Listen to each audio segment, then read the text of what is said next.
雪原之上，少年依旧。王一博新西兰摔跤背后的成长叙事。南半球的8月正值深冬，新西兰皇后镇这片被南阿尔卑斯山环抱，以极限运动与绝美雪景闻名于世的土地，迎来了一位特殊的客人，他就是王一博。远山附着终年不化的白瓦卡蒂普湖，深邃如墨，而雪场的风裹挟着冰晶，一阵阵掠过缆车与雪松。在这样的清冽与壮阔里，一个人的身影显得渺小，却也格外鲜明。当北半球的粉丝还在酷暑中感受夏日的余温时，一则从地球另一端传来的路透消息，却像一片不期而至的雪花，轻轻落在了所有人的心上。2026年8月10日，一位同样在雪场滑雪的网友分享了一段偶遇经历，那个在荧幕上无所不能，在赛道上风驰电掣的王一博，在雪道上结结实实地摔了一跤。这一次在新西兰的摔倒，显然与初学时的摔跤有着本质的不同。他所处的环境不是被精心维护、坡度可控的常规雪场雪道，而是新西兰南岛那广袤、原始、充满野性的雪山。这里的雪况复杂多变，可能是松软的能没到小腿的厚重粉雪，也可能是被烈风吹蚀的硬壳雪，踩上去咯吱作响。地形起伏不定，可能隐藏着看不见的暗沟或冰面，光线在雪面上跳跃，温差让雪的质地瞬息变化。而王一博此行新西兰最重要的目的之一，拍摄滑雪等冬季项目的素材，因此在雪山上的这次拍摄绝不仅仅是滑雪那么简单，它必然包含着更高难度的动作要求，更复杂的路线规划，以及为了捕捉到最佳镜头而进行的一次又一次的重复与尝试。同样的坡段可能要从不同角度反复滑降，让身体记住每一个起伏。在这样的情境下，那摔得不轻的一跤就不再是单纯的意外，而是主动探索行为必然伴随的风险，是挑战极限时几乎可以预见的代价。据报道称，他很快调整好状态，继续投入拍摄。这一个很快才是整件事最核心的精神所在。他消解了摔倒时的狼狈，将其转化为一种专业态度的注脚，仿佛那沉重的一摔只是一个短暂的休止符，旋律即刻再次响起。在极限运动的文化里，摔倒受伤与恐惧对峙几乎是英雄叙事中不可或缺的篇章。每一位伟大的运动员，其职业生涯都是用无数次的失败和伤痕堆砌起来的。人们推崇的从来不是永不摔倒的神话，而是摔倒后第1000次站起来的勇气。当王一博从雪地里爬起，拍拍身上的雪，重新固定好雪板，调整呼吸，雪静后的目光重新凝聚于远处的下滑线，然后义无反顾地再次冲向那片洁白的挑战之地时，他所展现的正是一名专业的运动爱好者，一个负责任的节目主理人应有的素养。他没有因为明星的身份而要求特殊保护，也没有因为镜头的存在而畏首畏尾。他把自己完全交给了这片雪山，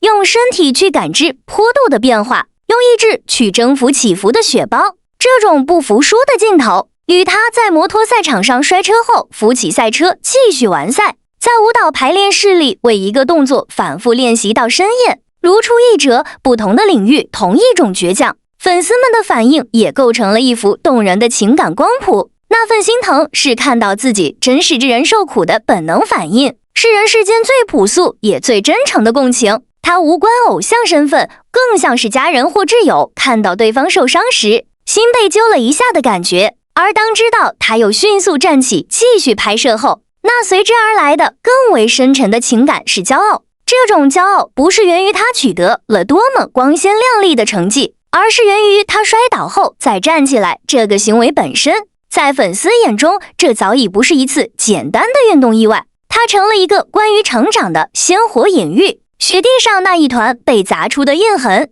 仿佛一枚滚烫的勋章，烙在所有人的记忆里。在娱乐圈这个巨大的名利场里，王一博的成长之路，何尝不是一次又一次在雪道上不断摔倒又爬起的过程？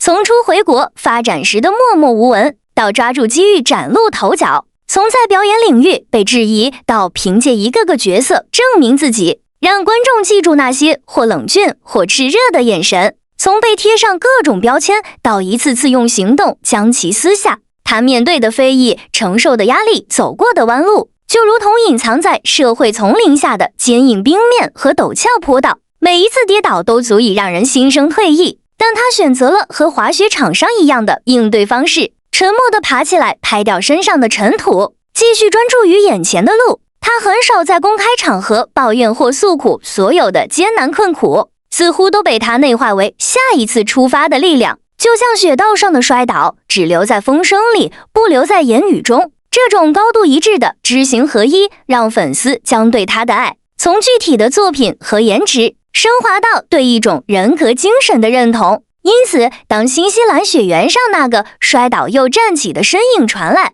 粉丝们看到的是王一博一以贯之的人生态度。那个身影既是当下的他，也是过去的他，更预示着未来的他。这趟新西兰之旅对于王一博而言，还有一层更私密、更浪漫的意义，为自己庆生。8月的夏天是属于他的季节，他没有选择在奢华派对和鲜花簇拥中度过，而是选择远赴南半球，在那片能让他肾上腺素飙升，同时也能让他内心归于宁静的纯白世界里，用自己最爱的方式来标记生命的又一年轮，用一次探索，一次挑战，甚至是一次结结实实的摔倒，作为送给自己的生日礼物。这很王一博，他充满了仪式感，更充满了力量感。他似乎在用这种方式告诉自己，也告诉世界，新的一岁，我依然在路上，依然在探索，依然不惧跌倒，依然渴望征服更高的山峰。生日歌是风的呼啸，蜡烛是山顶的光，皇后镇的风依然凛冽，南阿尔卑斯山的雪依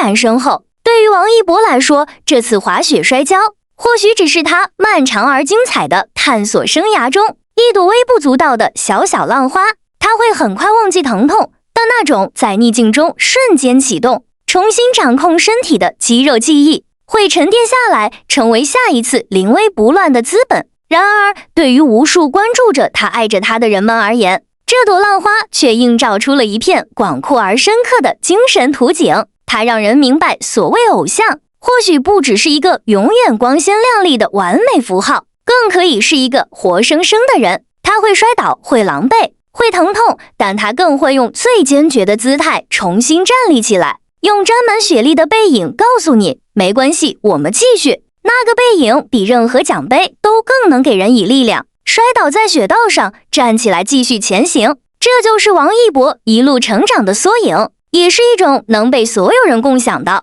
关于勇气与坚韧的普世叙事。当他在南半球那片洁白的雪原之上再次俯冲而下，划出凌厉而优美的弧线，雪板在身后扬起一道白雾时，所有人都知道那个少年依旧飞驰在他自己选择的道路上，一往无前。这份从雪地深处生发出的热度，足以穿越季节的阻隔，温暖每一个愿意相信站起来比跌倒多一次就是胜利的心。